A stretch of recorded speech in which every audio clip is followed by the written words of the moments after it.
There is a belief among those who believe in magic that one must speak a spell 3 times in order for it to become binding and true. It took being called a misogynist a lot more than 3 times to become true, more like 300 plus, but in time it did become true. I began to see women as vicious creatures whose only agenda when it came to me or any man was to see how much they could get from the man. Then, when he had nothing left to give because they had taken it all, toss him out like yesterday's garbage. In short, as nothing but users. Feminist author Wendy Dennis came out with a book in the early 1990s called Hot and Bothered, Sex and Love in the 90s. Among many other astute observations in the book was that nothing was more classically typical of the state of male-female relations than the woman who complained bitterly about every aspect of men, then couldn't figure out why she couldn't get one of these awful creatures to fall madly in love with her. I had observed the same thing so many times that I had simply concluded that such women were simply not very bright. In stark contrast to the mythology of how socially adept women are, I was baffled that such women were so stupid that they didn't realise that no living thing will respond to such projections of distaste, contempt and hatred with anything except return animosity. I took to avoiding women, particularly groups of them, because I could never sit quietly and put up with the bashing and would always challenge it, which ended up in a lot of fights and added greatly to the count of the number of times I got called misogynist. I noticed that women seemed to do it habitually, without thinking, and would confront my female friends over and over until they learned not to do it in my presence.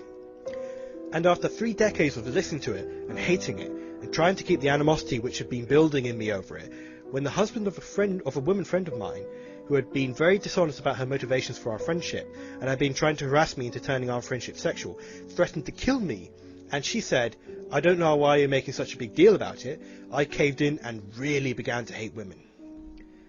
Most of the time this hatred lies dormant. I figure that the best thing I can do for myself, and for women, is to keep the contact I must have with them to a minimum, and to keep as much distance between them and myself as possible.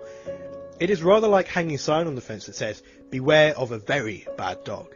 Stay outside the fence and everything is fine, but come through the gate at your own risk. Leave me the hell alone, and I will leave you alone." Misogynists are not born, they are made.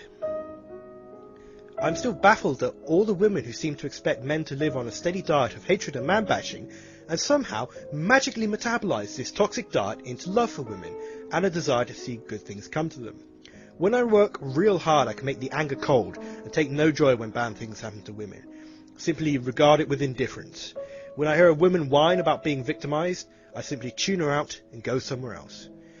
When a woman smiles at me, I think of the old ethnic bashing joke. What does a blank say instead of fuck you? Answer: trust me. I will not allow most women in my house unless I've known her for a long time and she is old enough to have escaped being infected with the plague of man-hating or is escorted by someone I trust. Nor will I enter theirs except on the same conditions. If I pass a woman stranded on the road, I will not stop to help her because it is likely as not that she will be afraid of me. That's fine. She's a fish without a bicycle. I have no place in her world, nor her in mine. Man-bashing and man-hating harms women, because it makes men hate them back, eventually. A puppy returns love for love, but if you beat it, it will eventually turn mean and will one day turn on you when you raise your fist, or stick, or the club of words to hit it. Men are no different. When women talk about treating men like dogs, I wish they would. It would be an improvement. Most women treat their dogs far better than they treat their men. Somewhere along the line, I went through a metamorphosis. I changed from a man who loved women and thought they were just about the greatest thing in the world to a man who can't stand them or anything about them. I'm sick and tired of the lies that women tell about men. I'm sick and tired of their victim games. I'm sick and tired of the hatred and bashing I have to put up with when I'm around them. I'm sick and tired of the arrogant contempt in which they seem to hold me and all other men. I'm sick to death of the way that some of them feel the need to seek me out to piss me off. A couple of years back, at a funeral of my uncle, as a fine a man as I have ever known, some woman felt the need to start a conversation with me as I sat with my private grief. She wanted me to agree with her that men don't ask for directions. How could anyone be so stupid and socially incompetent? When men came up to me to talk, it was always something like, "Your uncle was a fine man," not, aren't men headstrong and stupid? Invariably, when I tell a woman about all of this, she tries to argue with me and say something like, get over it, or why don't you take the gender out of it? In return, I ask, why the hell don't you women get over it and take the gender out of it?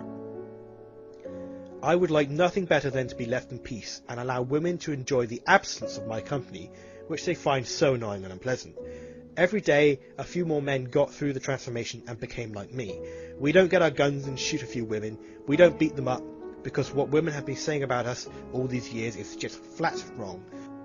But there's no point in trying to tell women that because they have become so certain of their superiority, that the best way to deal with them is to leave them to it, and the company of their other fishy friends.